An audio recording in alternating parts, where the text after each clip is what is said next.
माझी first international trip. कुणी guess करू शकतं का ही कोणत्या इयरमधली माझी ट्रिप असू शकते? ही आहे खरं तर बँकॉक थायलंड आणि पटायाची माझी लग्नापूर्वीची ट्रिप. लग्नापूर्वी मी आणि माझ्या मैत्रिणींनी खूप असं प्लॅन करून इंटरनॅशनल ट्रिपला जायचं म्हणून प्लॅन करून आम्ही ही ट्रिप विना वर्ड्स थ्रू केलेलो.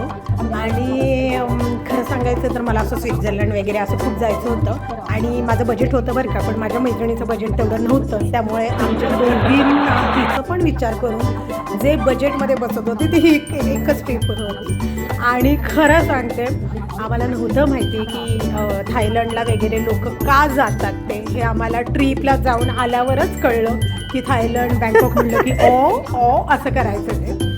तर जस्ट छान मजा आली. मला हा जस्ट व्हिडिओ आत्ता सापडला म्हणून मी शेअर करते आहे. खूप दुसऱ्या कंट्रीमध्ये गेल्यावर येस आपलं इंडिया इज बेस्ट, पण आपण जेव्हा दुसऱ्या कंट्रीजची टूर करतो ना तेव्हा आपल्याला तिथलं डिफरन्स कळतो की कसं मॅनेजमेंट आहे, कसं पूर्ण क्लीननेस पाळला जातो, कशी त्यांची थिंकिंग लेवल असते.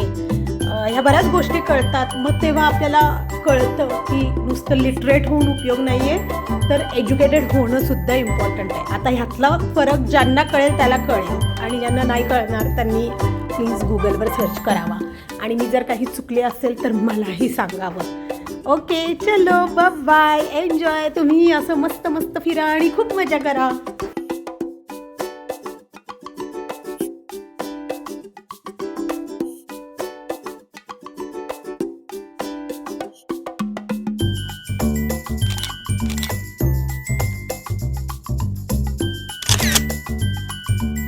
आणि माझ्या व्हिडिओला लाईक शेअर सबस्क्राईब नक्की करा हां.